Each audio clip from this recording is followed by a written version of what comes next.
आज की वीडियो रेखा के बारे में है, या यूं कहें रेखा जिनकी नाजायज संतान थी उसके बारे में है। चेन्नई का लग्जरी होटल द पार्क आज जहां खड़ा हुआ है वहां पहले एक स्टूडियो हुआ करता था। स्टूडियो का नाम था जेमिनी। ये बात साल 1940 और 50 के दशक की है। इस स्टूडियो की टॉप एक्ट्रेस थी पुष्पा वल्ली।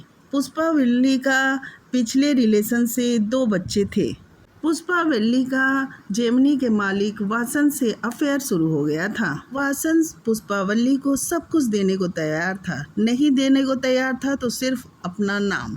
इस तरह से हम कह सकते हैं कि पुष्पा वल्ली उसकी जिंदगी में दूसरी औरत बनकर रह रही थी, क्योंकि वासन की पहले से एक पत्नी थी। इन दिनों वासन का पुष्पावली से अफेयर चल रहा था। उन्हीं दिनों क्रिश्चियन कॉलेज का में एक नौजवान लड़का पढ़ रहा था, जिसका पढ़ाई से मन अब उचटने लगा था। वो केमिस्ट्री का लेक्चरर भी था। वो कुछ नया करना चाहता था। उसे कुछ नया करने का चाव ऐसा चढ़ा कि वो जेमिनी स्टूडियो आ गया। फिल्म मिस मालिनी में पुष्पावली के साथ उसे एक छोटा सा रोल मिल गया था।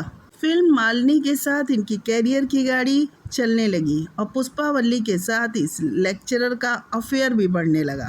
इधर वासन भी पुष्पावली से जुड़ा हुआ था। वो पुष्पावली को एक के बाद एक हिट फिल्में देता जा रहा था।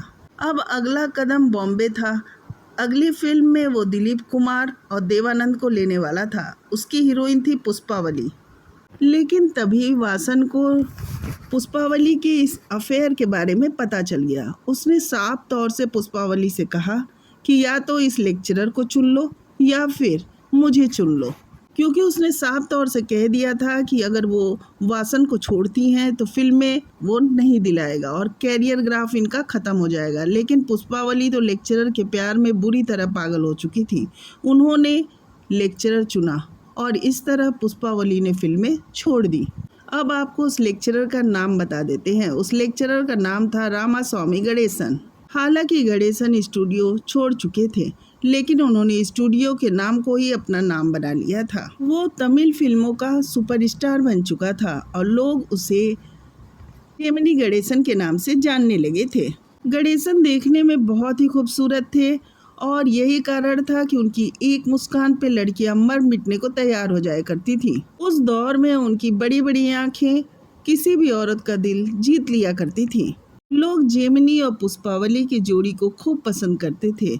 लेकिन यहाँ कहानी में ट्विस्ट तब आ गया था क्योंकि गणेशन पहले से शादीशुदा थे, लेकिन उन्होंने पुष्पावली से छुपकर मंदिर में शादी कर ली थी। ऐसी खबर अखबारों में उन दिनों छप चुकी थी, लेकिन इसकी कोई भी ठोस सबूत नहीं थे। गणेशन भी वासन की तरह पुष्पावली को सब कुछ देने को तैयार थे, सिवाय अपने नाम के। यानी कि पुष्पावली फिर से उसी दुराहे पे खड़ी हो गई थी कि उन्हें नाम नहीं मिल रहा था और समाज में इज्जत नहीं मिल रही थी। फिर से एक शख्स उन्हें अपना सब कुछ देना चाह रहा था, सिवाय नाम के। गणेशन के पास पुष्पा वासन को छोड़ के इसलिए आई थी कि उन्हें गणेशन का नाम मिल जाएगा, लेकिन यहाँ भी उन्हें सिर्फ धोखा ही मिला। यहाँ भी पुष्पावली गणेशन की दूसरी वाइफ बन के रही, क्योंकि पहले से उनकी एक वाइफ थी। अब इन दोनों ने शादी की या नहीं की इसको कोई नहीं जानता, क्योंकि जब इसके सबूत ही नहीं है। हाँ, कुछ समय बाद पुष्पावली ने एक संतान को जन्म दिया।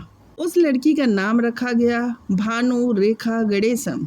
भानु रेखा के साथ गणेशन जुड़ना उनके जीवन में बहुत कठिनाइयां लाने वाला था। जिस समय भानु रेखा पैदा हुई उस समय गणेशन एक फिल्म की शूटिंग कर रहे थे। गणेशन उस फिल्म में सावित्री के साथ काम कर रहे थे।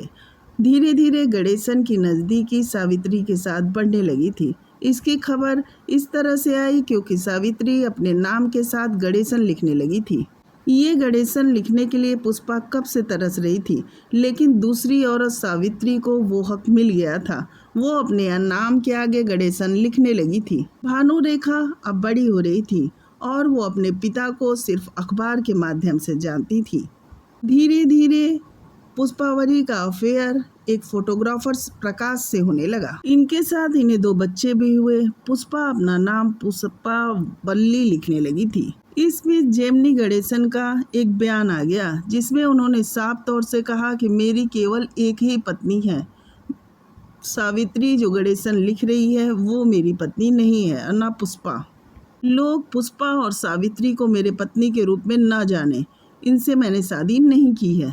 गणेशन उस दौर में सुपरस्टार थे, वो भानु रेखा के लिए एक अभिशाप साबित हुआ। भानु रेखा के आगे गणेशन लगा हुआ था। वो जब स्कूल में जाती थी और टीचर उनकी अटेंडेंस में भानु रेखा गणेशन बोलती थी, उतनी बार भानु रेखा का दिल छलनी हो जाया करता था, क्योंकि लोग या बच्चे उनसे पिता के बारे में पूछने लगते थे, क्योंकि सब लोग ये बात जानते थे कि ये सरनेम गणेशन जो है ये नाजायज़ है। इधर भानु रेखा की माँ पुष्पा वल्ली की कोई फिल्में चल नहीं रही थी, या यूं कहें कि इनके पास फिल्में थी नहीं, लेकिन शौक बड़े बड़े थे। रेस में इनकी माँ पैसे भी लगा दिया करती थी, जिससे घर में पैसों की तंगी होने लगी थी। इनकी बहन रीमा अक्सर बीमार रहा करती थी और भाई संगीतकार बनना चाहता था भानु रेखा के। भानु रेखा इस हालात से बहुत ज़्यादा घबरा गई थी और कई बार आत्महत्या की कोशिश भी करने लगी। अब भानु रेखा को डॉक्टर ने किसी तरह बचा तो लिया था, लेकिन अब उनके पास सिर्फ 3 विकल्प थे, या तो वो पढ़ाई करें, या फिर एक्टिंग करें, या फिर शादी करके घर बसा लें। लेकिन घर के हालात ठीक नहीं थे और ज़्यादा पैसे तो सिर्फ फिल्मों से ही कमाए जा सकते थे। ये बात भानु रेखा अच्छे से जानती थी। भानु रेखा फिल्मों में आना ही नहीं चाहती थी, लेकिन वो क्या करे, अगर वो फिल्मों में आने को मना करती थी तो उनका भाई पीटने लगता था, क्योंकि वो संगीत में असफल हो चुका था। भानु रेखा फिल्मों में आने के लिए हाँ कर दी। अब वो स्ट्रगल कर रही थी, जबकि जेमिनी गणेशन अगर चाहते तो उनके एक फ़ोन पे ही भानु रेखा को फिल्म मिल जाती, लेकिन जेमिनी गणेशन ने कोई हेल्प नहीं किया, क्योंकि जेमिनी गणेशन का फिल्मी दुनिया में साख था।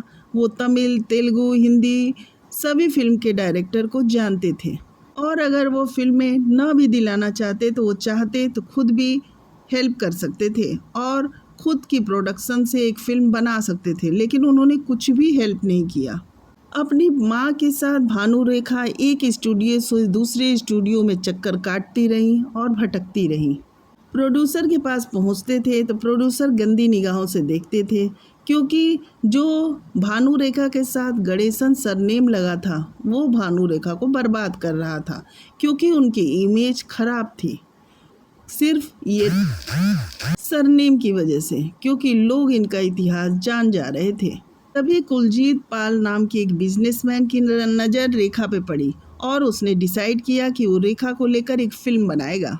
इस तरह से भानु रेखा फिल्मों में आने वाली थी और भानु रेखा गणेशन से वो रेखा बनने वाली थी।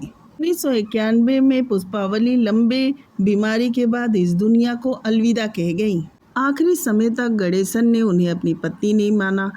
माँ की मौत के 3 साल बाद गणेशन को लाइफ टाइम अचीवमेंट अवार्ड मिलने वाला था और वो अवार्ड रेखा स्टेज पे देने आई थी। वहाँ स्टेज पर रेखा ने गणेशन के पैर छुए। तब गणेशन ने बोला कि उन्हें खुशी है कि उन्होंने ये अवार्ड अपने बॉम्बे वाली बेटी के हाथों से लिया है। ये उन्होंने सबके सामने बोला। शायद ये शब्द सुनने को रेखा तरस गई होंगी, लेकिन लास्ट में उन्होंने ये सुना। आपको वीडियो कैसी लगी कमेंट में बताएं, और नए हैं तो प्लीज़ हमारे चैनल को सब्सक्राइब करें और लाइक करें, और बताएं कि अगली वीडियो किस पे बनाएं। Thank you.